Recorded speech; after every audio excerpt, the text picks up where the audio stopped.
वक्त अहम खबर आपको देंगे। सानेहा 9 मई के 19 मुजरिमान की सजाओं में मुआफी का ऐलान कर दिया गया है। ISPR के मुताबिक मुजरिमान को ज़ाब्ते की कार्रवाई मुकम्मल होने पर रिहा किया जा रहा है। मजमूई तौर पर 67 मुजरिमान ने रहम की पेटिशंस दायर की थी। जिन मुजरिमान को मुआफी मिली उनमें मोहम्मद अयाज, समीउल्लाह, लईक अहमद, अमजद अली, यासिर नवाज, सईद आलम, जाहिद खान, मोहम्मद सुलेमान, हमजा शरीफ, मोहम्मद सलमान, अशर बट, मोहम्मद वक्कास, सुफियान अदरेस, मुनीब अहमद, मोहम्मद नवाज, मोहम्मद अली, मोहम्मद बिलावल और मोहम्मद इलियास शामिल हैं। ISPR के मुताबिक 48 पेटिशंस को कोर्ट्स ऑफ अपील में नजर सानी के लिए अरसाल किया गया है। सानिहा 9 मई के 19 मुजरिमान की सजाओं में मुआफी का ऐलान कर दिया गया है। सीनियर एंकर पर्सन मुनीसे जहांगीर ने हमें ज्वाइन किया है, उनसे बात करेंगे। मुनीसे, क्या कहेंगी? एक अच्छा फैसला सामने आया है, 100 मई के 19 मुजरिमान को जो है वो सजाओं में मुआफी का ऐलान कर दिया गया है। देखिए जी, फैसले जो होते हैं उनको हकायक या उससे इंसाफ से मबनी होना चाहिए। जो मसला मिलिट्री फोर्स के साथ आ रहा है वो ये है कि इनकी जो कार्रवाई है वो पब्लिक के लिए खुली नहीं है।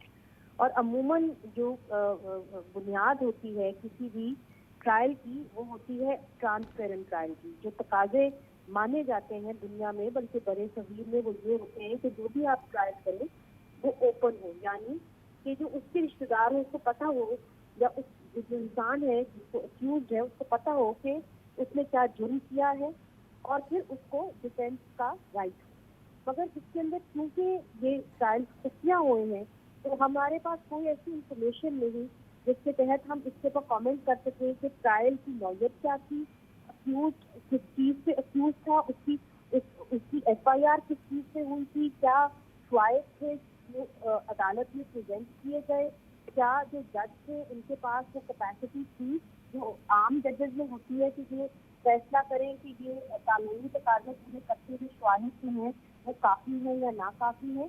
तो ये बड़े अहम सवाल है मिलिट्री कोर्ट के ट्रायल में। इसीलिए अगर आप देखें तो यूरोपियन यूनियन से लेकर अमेरिका और यूनाइटेड किंगडम तक ने इसके ऊपर कमेंट किया है और कहा है कि सिविलियन का मिलिट्री कोर्ट में ट्रायल नहीं होना चाहिए। और ये एक बुनियादी तकाजे होते हैं इंसाफ के, जिसको मिलिट्री कोर्ट में फॉलो नहीं किया जाता। तो जरूर अच्छी खबर है उनकी फैमिलीज के लिए कि उनको रिहा कर दिया गया है, क्योंकि बहुत से लोगों को वैसे ही उठा लिया गया था सबकी बुनियाद के ऊपर। तो जरूर अच्छी बात है, उनको रिहा कर दिया गया है। मगर क्या शवाहिद पेश हुए, क्या पता चला, क्या नहीं पता चला, ये एक अहम सवाल है। और अगर लोगों को वाकई में जितना कि एहतजाज होते रहे और CBI का मुतालबा रहा कि लोगों को वाकई में अगर बगैर किसी ठोस एविडेंस से उठा दिया गया था तो फिर ये बात भी सामने आनी चाहिए। मगर ये बात तब तक सामने नहीं आ सकती जब तक आपके जो ट्रायल्स हैं वो कानूनी तकाजे पूरे करते हुए ट्रांसपेरेंटली हों। मुनीसे, क्या समझती हैं कि जिन्होंने पेटिशंस दायर की उनको 19 मुजरिमान को मुआफ़ी भी दी गई, बाकी जो मुजरिमान हैं उन्हें भी अपना हक इस्तेमाल करना चाहिए?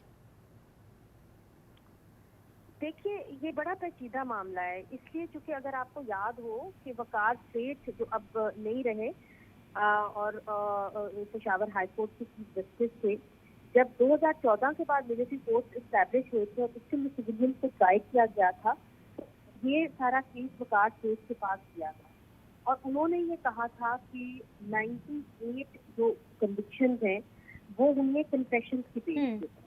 अब जब आप किसी की पुलिस की तहवील में हो और आप कहेंगे कि मैंने ये जुर्म किया है, तो वो अदालत में माना नहीं जाता इस बात, क्योंकि ये कहते हैं कि जी आपको किसी तरह रदोकोप करके या आपको फोर्स करके आपसे ये कन्फेशन लिखवाई गई है। इसीलिए कन्फेशन को माना नहीं जाता, उसके लिए आपको ठोस सबूत चाहिए होते हैं, जिसकी वजह से वकार सेठ ने उसको रिजेक्ट कर दिया।